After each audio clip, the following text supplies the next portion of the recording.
लघुचाप वर्षार भिजिब सारा ओडिशा। चलतु संपूर्ण अपडेट कौन रही जानेबा। राज्य में स्वाभाविक स्थिति को फेरुछि मौसुमी।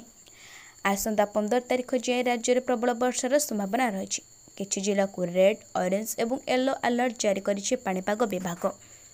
लघुचाप वर्षार भिजिब सारा ओडिशा।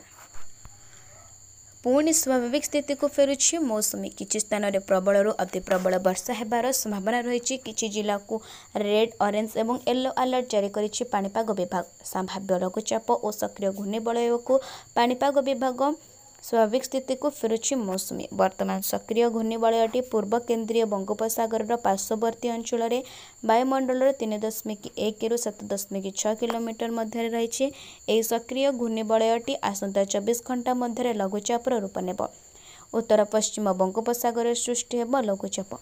यह लघुचाप क्षेत्रटी अधिक घनीभूत होगा सह उत्तर पश्चिम दिगरे गति करी दक्षिण ओडिशा और उत्तर आंध्र प्रदेश उपकूल मध्य दे गति करिबार संभावना मध्य रही।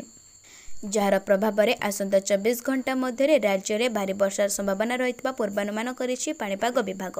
एने 6टी जिला को अत्यंत प्रबल वर्षा नहीं रेड अलर्ट, 9टी जिला को प्रबल अति प्रबल वर्षा नहीं ऑरेंज अलर्ट एवं 12 जिला को प्रबल वर्षा नहीं येलो अलर्ट जारी करिछि आंचलिक पाणीपाग विभाग। रेड अलर्ट करथिबा जिला गुड़िक है मालकानगिरी, कोरापुट, कलाहांडी, नवरंगपुर, बलांगीर एवं कंधमाल। सेपरि लघुचाप क्षेत्र सृष्टि होगा पर अर्थात आसंता काली ठारू बढ़िबो वर्षार विस्तृति और परिमाण। आसंता 15 तारिख जाए राज्य में प्रबल वर्षार संभावना। अन्यपटे 1 जून रु 12 सेप्टेम्बर मध्य राज्य में मौसुमी वर्षा समुदाय 904.5 मिलीमीटर वर्षा होता बेले स्वाभाविक वर्षा 1028.2 मिलीमीटर वर्षा होती।